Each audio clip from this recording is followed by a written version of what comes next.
Now, Nigel Farage has had, by his own admission, a literally painful campaign. He's in poor physical shape and he's fighting for his political life. If he doesn't win a seat at Westminster, he says it's curtains for him. So there's a lot at stake for the leader of UKIP.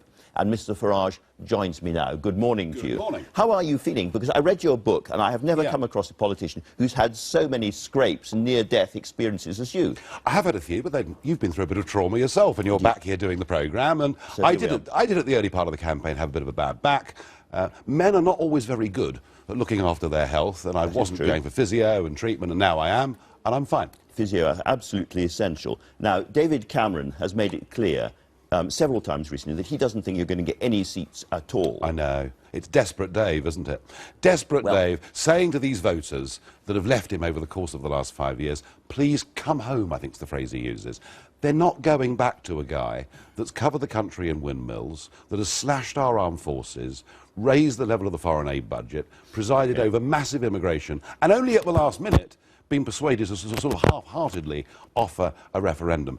Those voters aren't going back. And it's actually a misreading from him and the press. Most UKIP voters have not come to us from the Conservatives. They're coming from Labour, a few from Lib Dems, and a huge chunk of our vote is coming from people who were completely outside the political process but see UKIP as offering hope. Now, I started off talking about the numbers with Yvette Cooper, and I'll do the same thing here. Your raw polling numbers haven't moved much in the last 6 months or last year or so. Well, there's been a very about the same, around 13%. There's been a very desperate attempt to talk UKIP down over the last month. Every commentator, every pollster. And one or two of the pollsters using voodoo science to try and produce quite low numbers, but not even prompting UKIP. The fact is, not only are people who say they're going to vote UKIP more likely to go to the polling station next Thursday than the other parties, we're actually going up in the polls. And I have to say, I think with 4 days to go, if only we could debate the big issues rather than who's going to get into bed with whom next Friday morning. There's a lot of bed hopping going on at the moment. But if you look at the raw numbers, I was going to say then the pollsters extrapolate and they don't give you very many seats. Do you reflect that this is possibly the last, this is the general election which breaks our current voting system?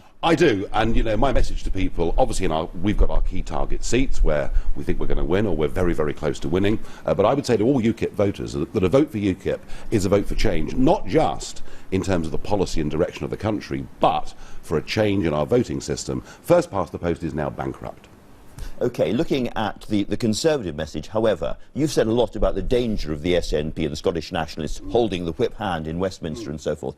Isn't David Cameron absolutely right when he says in Labour, Tory and marginals, you'd be bonkers to vote UKIP if you want to keep Nicola Sturgeon out of Westminster? You have to vote Conservative to ensure David Cameron back in, and therefore no SNP Ed Miliband stitch-up. Well, I'm not sure what the Labour Party's position with the SNP is. I mean, that seems to change every day. But it's a bit ironic for the Conservative Prime Minister to say he's the great defender. And they've put up billboards showing Alex Salmond taking money out of an English back pocket. This from Mr Cameron, who joined the pledge with Miliband and Clegg to guarantee in perpetuity the Barnett formula and the English continuing to shovel money over Hadrian's Wall. If you want some MPs in Westminster to fight the SNP, you'll need some UKIP ones. Now, you've been described by Vernon Bogdanor, a constitutional expert, your party, as a nascent English nationalist party. Is there some truth in that? We are the only party represented in all four, electorally represented in all four corners of the United Kingdom. Some of our polling stats in Wales are better than our polling stats in England. So no, in England and Wales, we're strong. In Northern Ireland, we have a presence in Stormont. In Scotland, we won an MEP seat there last year. And I think what's really also been completely misread is the extent to which UKIP has grown in the Midlands and the North in Labour-held seats. And the commentators just aren't seeing it. Let's talk about policies a bit. You told John Humphreys, I noticed the other day, that the BBC was an anachronism or a dinosaur. I can't remember. Obsolete, I think, was the word. All three would do. All three would do. What would you like to see actually happen to the BBC? Well, would you like to see it go completely? No, I think the BBC as a public service broadcaster has a role. I think the BBC as a global brand for this country is very, very important. But I think the BBC is far too big and has far too much influence. What kind of things would you like to see the BBC stop doing? Well, I don't think it needs to do entertainment, for example. So Doctor Who and all that kind of stuff could go. Well, the point is, we now have lots of commercial channels out there. We have cable television. The BBC does not need to be doing all of these things. And I think there is a Strictly Come Dancing, all of that kind of stuff. I think there is a real question.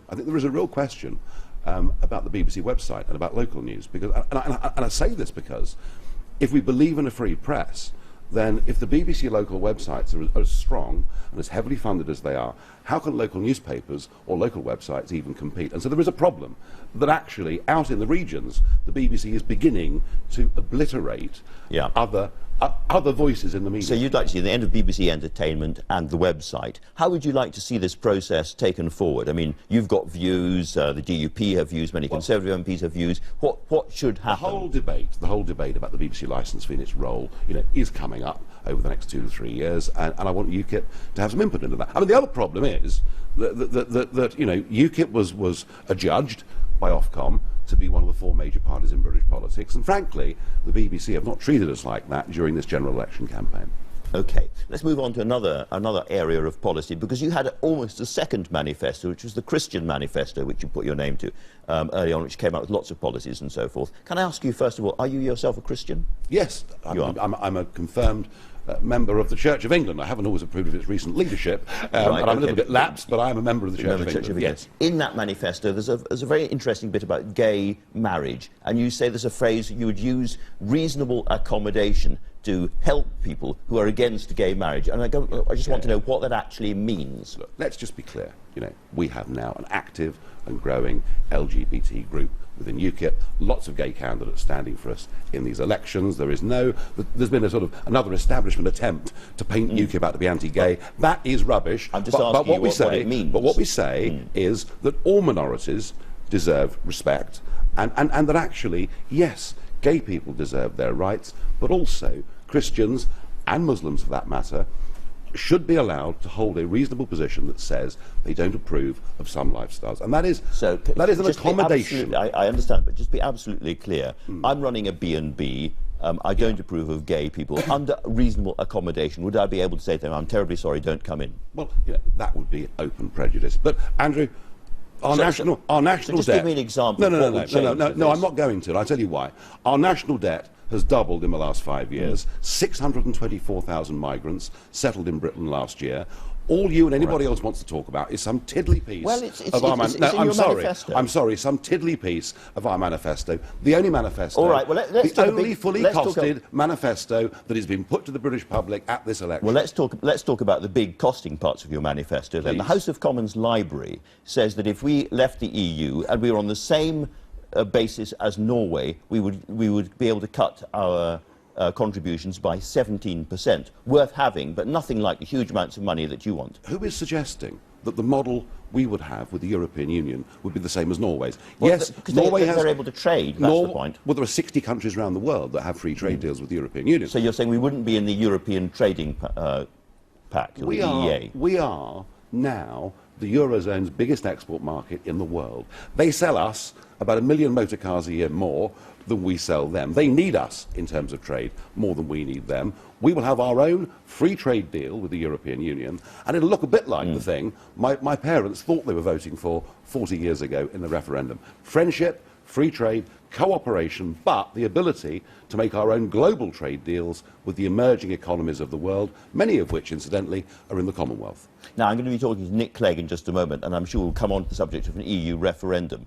How optimistic are you that a Conservative-dominated government will deliver a referendum that's a fair one? I'm not confident at all. I mean, Mr Cameron once before promised a referendum, then he broke the promise, then he spent 2 years saying it wasn't in the national interest, then he saw UKIP spreading like a purple rash across the country and decided he'd offer a referendum. If he held that referendum on his own, without UKIP holding his feet to the fire, I am not confident it would be a full, free and fair referendum. A lot of talk about red lines in this election. If there's a bunch of UKIP MPs in the House of Commons able to influence what happens, then presumably your first red line will be the terms and conditions of that referendum. Yeah, it's got to be full, free and fair. And I've seen some really twisted referendums held all over Europe. It has to be both sides have to have the same spending limits. There needs to be an ombudsman to make sure that organisations like the BBC give both sides of the argument fair play. Okay. And we also need to define who votes. I find it slightly could- hard in these circumstances Yeah. to see how we could have an arrangement with David Cameron, Nigel Farage and Nick Clegg in any kind of arrangement. Impossible? Well, if Nick Clegg... I mean, look, I don't want to go into coalition with anybody. You know, I don't want a ministerial car. No darkened But I rooms. would like to help drive the agenda. And I'm quite certain that if Nick Clegg wants to be Deputy Prime Minister next time round, that he will change his mind and support a referendum. Well, we'll see very shortly. We will. For now, Nigel Farage, thank you very much indeed.